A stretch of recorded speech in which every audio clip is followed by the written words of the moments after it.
네, 오늘은 진균제, 항진균제에 대한 설명을 하도록 하겠습니다. 우선은 진균이라고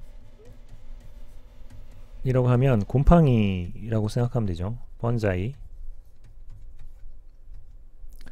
그 진균은 말에서 보듯이 진핵생물입니다.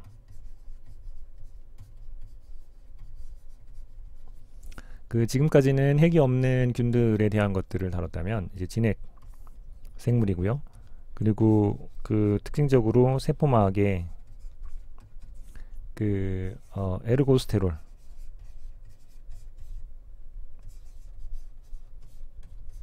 함유하고 있는 균들입니다.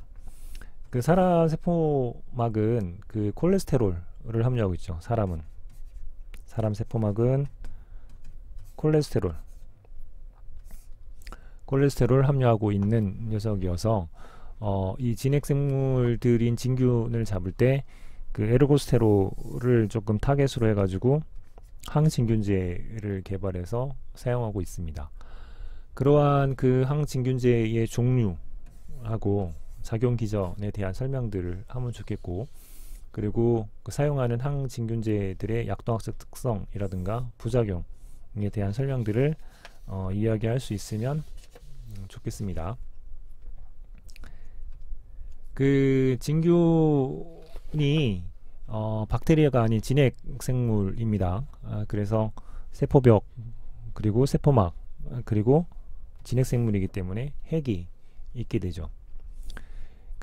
세포막이 콜레스테롤이 아닌 에르고스테롤로 구성이 되어 있습니다.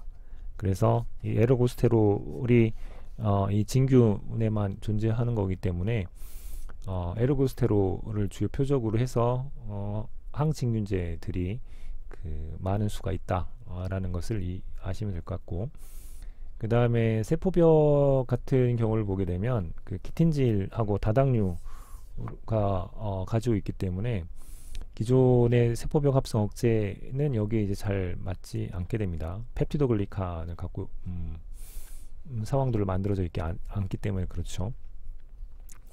그리고 따라서 세균의 효과적인 항생제들은 이 진균에 효과적으로 먹지를 않게 됩니다. 그런 부분들이 있고요. 그리고 실제로 세균들이 많은 곳에 진균이 잘 안 나타나고 진균들이 있는 곳에 이제 세균들이 안 나타나는 측면들이 존재를 해서 페니실린 같은 경우에 푸른 곰팡이로부터 항균제가 나왔을 정도로 둘 가는 상극이라고 보시면 되고, 그리고 일반적으로 면역 같은 것들이 문제가 없는 정상적인 상황이라면 진균에 전신적으로 감염된 일은 극히 드뭅니다. 대신 전신적 진균 감염증이 생기게 되면 치료는 굉장히 어렵고 치명적인 상태가 될 수 있죠. 감염 부위에 따른 진균증이 뭐가 있는지를 좀 보시면 피하 조직 진균증이라고 해서 피부를 투과해서 피하 조직을 감염시키는 진균증이 있고요. 그 다음에 잘 감염되는 사례는 적지만, 만약에 이제 감염이 되면 치료가 이제 가장 어렵고 치명적인 전신성 진균증이 있게 됩니다. 여러 군데로 다 들어가겠죠. 뇌로도 들어가고 전신으로 다 퍼지는 거기 때문에요. 그 다음에 우리가 자주 만날 수 있는 진균증이라고 하게 되면 무좀입니다. 무좀.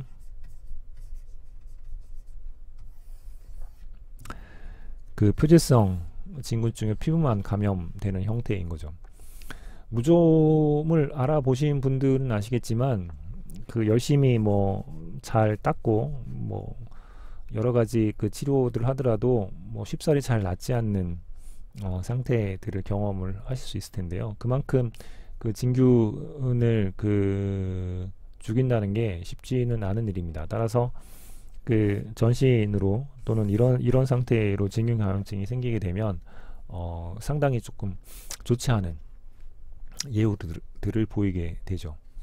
그러면 이제 이런 상황들에 대한 진균들을 이해하셨다면 이 죽이기 쉽지 않은 진균은 어떤 방식으로 죽이려고 하는가에 대한 부분들을 보시면 좋겠습니다.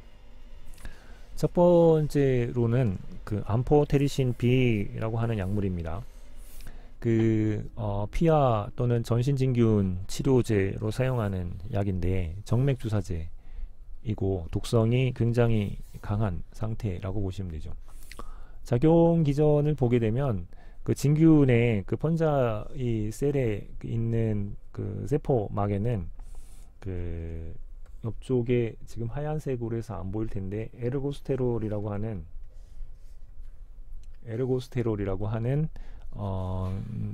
녀석들이 그 세포막에 이제 결합되어 있는데 이 에르고스테롤하고 그 결합을 잘 해서 세포막에 이제 구멍을 내는 포를 만들어주는 역할을 하는 게 엠포테리신 B라고 보시면 됩니다. 이렇게 에르고스테롤하고 결합을 해서 그 진균 세포막에 구멍을 만들기 때문에 무기물들이 이제 밖으로 빠져나가게 해서 균들을 이제 죽이게 하는 역할을 나타내게 되죠. 그 광범위한 항진균 효과를 나타내고요. 그 독성이 강하다라는 말에서도 알 수 있을지 그 세라피우틱 인덱스라고 하는 치료 주수가 좁습니다. 따라서 이 약들을 쓸 때는 좀 조심스럽게 사용할 필요가 있게 됩니다. 그 부작용은 그 열이 나고요. 이게 좀 웃잖아요. 발열 및 오한 같은 것들이 생길 수가 있고요. 발열 및 오한 같은 경우는 투여 후 보통 1시간에서 3시간 이내에 이제 발생을 하게 됩니다. 신기능 손상이 일어날 수도 있고요. 그리고 뭐 저혈압, 그 다음에 뭐 혈전성 정맥염이라든가 뭐 아네미아 같은 것들도 발생할 수 있는 독성이 조금 있는 녀석입니다. 하지만 그 전신 진균에 치료를 하지 않는다면 우리 몸이 굉장히 치명적 사망에 이를 수도 있는 상태가 갈 수 있기 때문에 그런 것들보다는 독성이 있더라도 진균을 잡는 게 중요해서 이런 약들을 쓸 수밖에 없게 되는 상황인 거죠.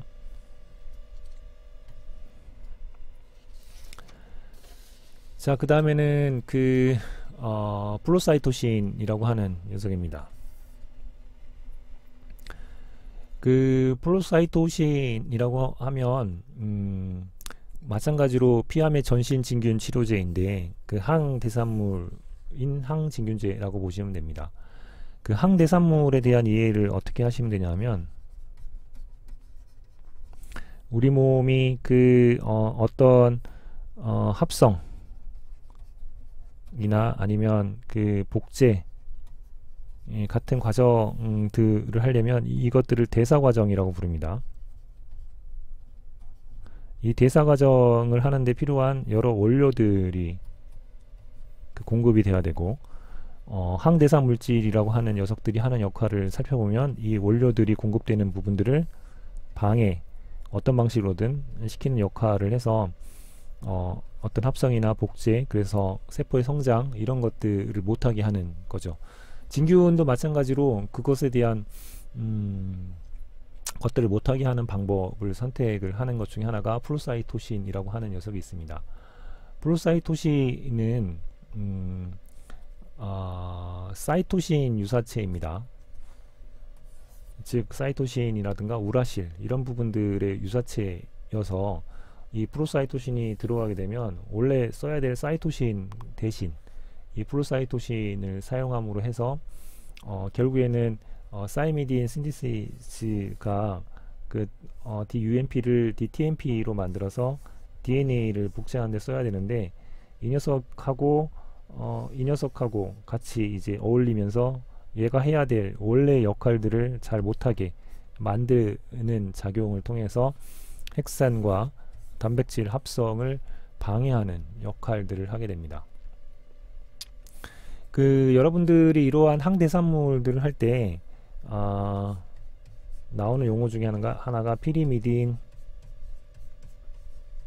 유사체하고 퓨린 유사체에 대한 용어들을 보시게 될 텐데요. 한 번쯤 여기서 설명을 드리면 우리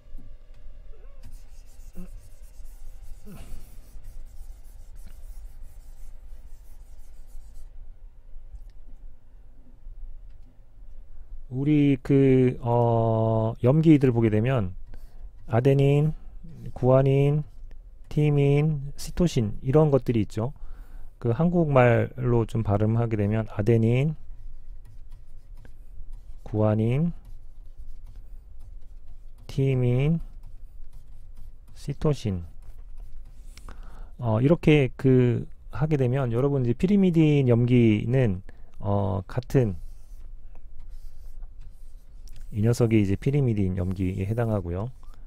퓨린은 이 작대기에서 뭔가 빠져나온 녀석이라고 조금 이해를 하시면 퓨린하고 피리미딘을 구분하기가 조금 편하실 겁니다. 피리미딘 같은 경우에는 육탄당이라고 하는 형태의 구조물로 되어 있고, 퓨린 염기들은 보게 되면 이런 식으로 퓨린 두 개에 있는 사이클릭 구조가 연결되어 있는 형태의 염기로 되어 있습니다.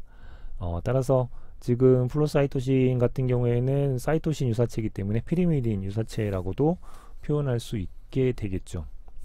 그래서 이러한 유사체들이 갖는 특징들은 원래 갖고 있는 생리적인 물질들, 피리미딘, 퓨린 이런 염기들하고 비슷하게 만들어서 원래 갖고 있는 피리미딘, 퓨린하고 반응하는 효소들이 그 녀석 말고 짝퉁, 가짜로 만든 이런 유사체들하고 작용하면서 원래만큼의 작용을 풀로 못 내게 만드는 방식으로 합성을 방해를 한다라고 보시면 되죠. 이 플로사이토신 같은 경우에는 단독으로는 사용하지는 않습니다. 주로 이제 엠포테리신 B하고 병용요법으로 사용을 하죠. 엠포테리신 B가 하는 역할이 펀자의 세포막에 이제 에르고스테롤과 결합해서 구멍을 내는 역할이기 때문에 그 구멍으로 이 플로사이토신이 잘 들어갈 수 있어서 상승 효과를 나타내기 때문에 엠포테리신 B하고 플로사이토신은 병용요법으로만 사용하는 약물이 되겠습니다. 신기능 장애 환자한테는 투여량을 조절하는 게 필요합니다. 왜냐하면 대부분 플로사이토신이 사고치역을 통해서 배설되기 때문에 그런 부분들이 잘 안되면 문제가 생길 수 있게 되기 때문이죠. 부작용을 보게 되면 위장관이나 간기능 장애를 기본으로 해서 혈액학적 독성까지도 나타내는 특징들을 갖고 있는 제제입니다.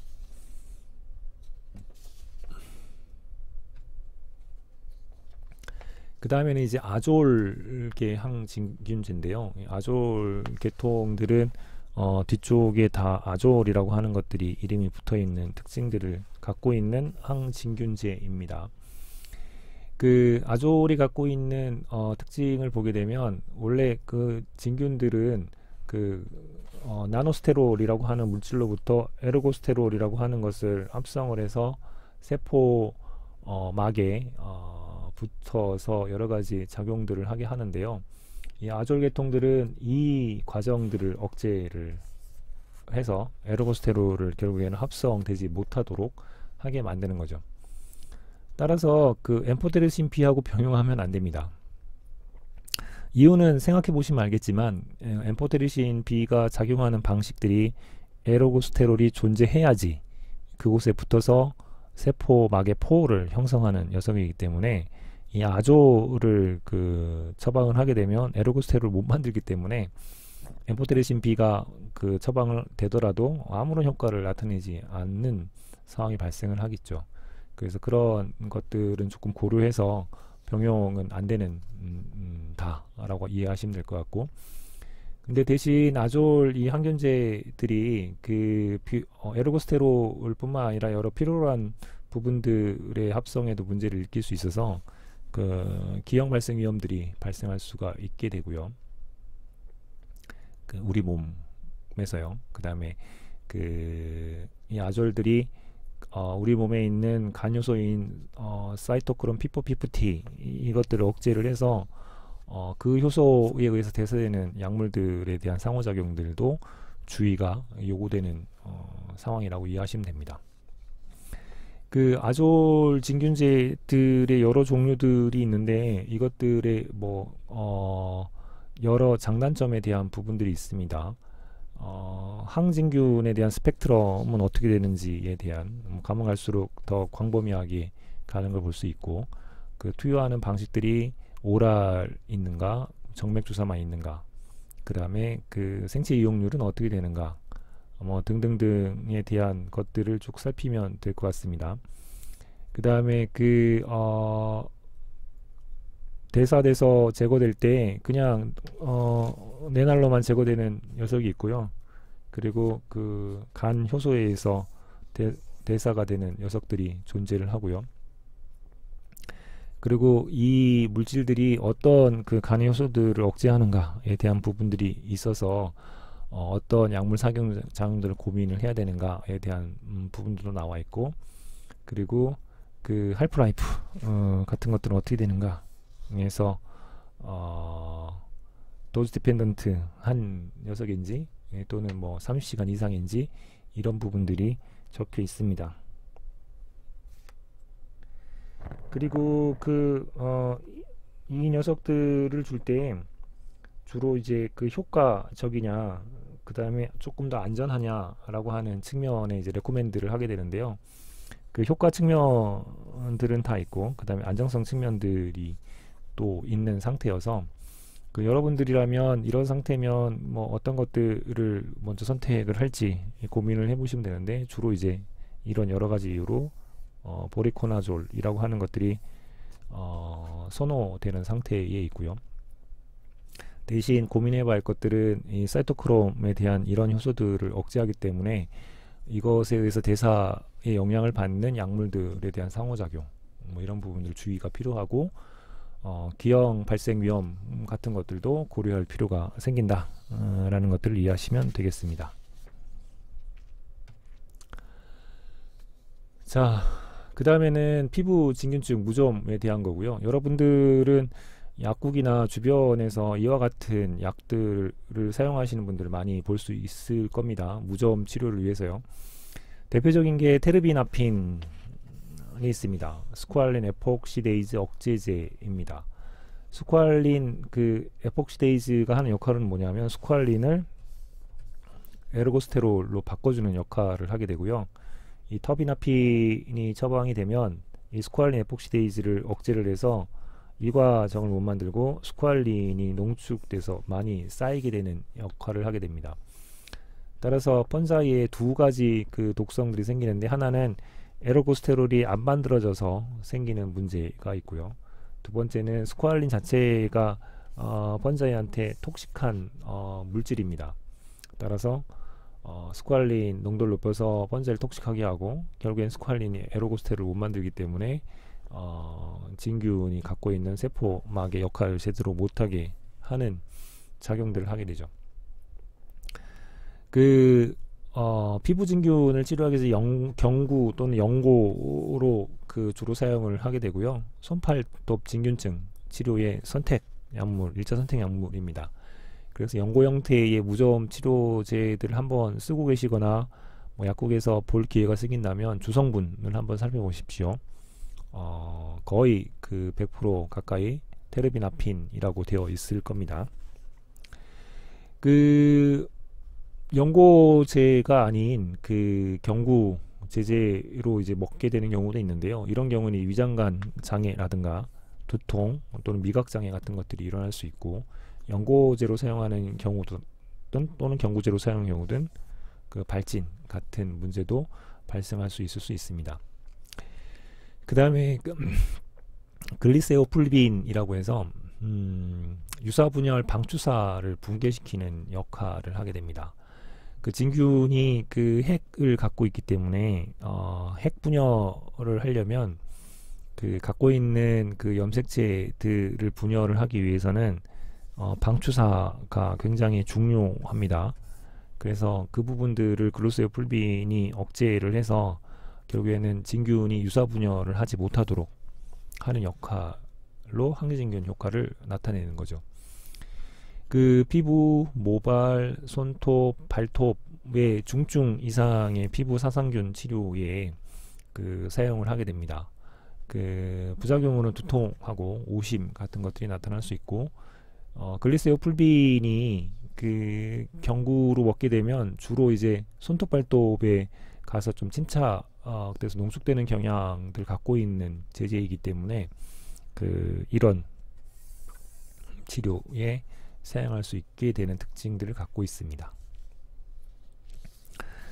자, 지금까지 그 진균, 즉 핵을 갖고 있는 균, 번자이에 대한 쓰는 약물들에 대한 이야기들을 했습니다. 이게 전신으로 그 감염됐을 때는 치명적이어서 뭐 부작용이 좀 세더라도 진균을 죽일 수 있는 뭐 여러 가지 약들을 쓸 수밖에 없다라고 말씀드렸고, 그 다음에 뭐 주변에서 많이 볼 수 있는 그 무좀에 해당하는 피부진균증 같은 경우는 주로 연고제 형태로 테르미나핀이 1차 선택약으로 사용되는 약이다. 뭐 이런 부분들을 검토를 하시면서 항진균주에 대한 이해들을 하시면 좋겠습니다. 자, 그러면 진균 세포막에는 사람 세포막은 콜레스테롤이 있다고 그랬는데, 그 세포막은 그 이중 인지질 구조로 되어 있죠. 그 여기에 여러 가지 유연성들을 주기 위해서 세포막에 그 콜레스테롤을 장착해서 세포막 안에서의 그 이동이라든가 약간의 그 퍼메어빌리티 같은 것들에 작용하는 역할들을 하게 됩니다. 이게 하는 게 사람이죠. 근데 진균은 이 세포막에 이 콜레스테롤 대신 갖고 있는 게 에르고스테롤,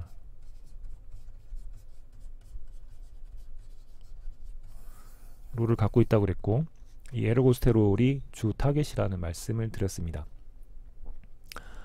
그래서 이 진균 세포막에 그 포어, 즉 통로 이런 것들을 만들어서 진균이 갖고 있는 여러 그 무기물 같은 것들을 밖으로 쏟아내게 해서 결국에는 그 진균을 죽이는 역할을 하는 친구는 누구냐라고 하는 거죠. 그랬을 때 아졸 계통의 약이었던가요? 아니면 아데노라 푼진이라고 하는 약이었던가요? 아니면 엠포테라신 B였던가요? 아니면 플로사이토신이었던가요? 그 뭐 공부를 하시고 정리를 하셨다면 이건 쉽게 뭐 찾을 수 있는 형태인 거고요. 이 중에 한번 고민을 해 보셔야 될 것들은 뭐 어떤 약하고 어떤 약은 병용을 하는 게 좋아서 병용 처리만 합니다 라는 설명도 드렸고, 그리고 어떤 약은 에르고스테롤을 못 만들기 때문에 에르고스테롤의 작용을 있어야지만 작용하는 약하고는 병용하면 안 됩니다 라는 말씀도 동시에 드렸습니다. 그래서 그런 부분들의 특징들을 조금 잘 이해를 하신 연후에 그 항진균제에 대한 것들을 조금 정리를 하시면 좋겠고, 그 다음에 무좀에 쓰는 약들이 갖고 있는 특징들이 무엇이 있는지 또 같이 정리를 하시면 이 진균제를 이해하시는데 도움이 될 겁니다. 그래서 그 여러분들이 가끔 연고를 사실 때 주의사항 중에 하나가 뭐 얼굴이라든가 뭐 이런 곳에도 무좀이 아닌 그 얼굴에도 곰팡이, 번자이들이 자라는 경우가 간혹 생길 수가 있거든요. 그런 경우에 뭐 항균제 연고 같은 것들을 처방을 해서 하게 되면 안 죽습니다. 진균이기 때문에.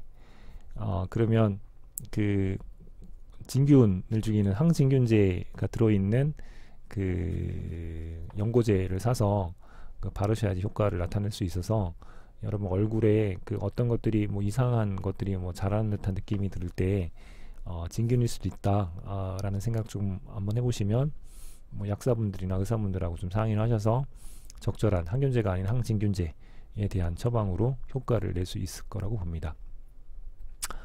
공부를 하셨으니까 그런 정도의까지도 상상력 또는 뭐 실제로 뭐 일상생활의 활용 이런 것들까지도 확장될 수 있을 거라고 봅니다. 자, 오늘도 고생하셨습니다.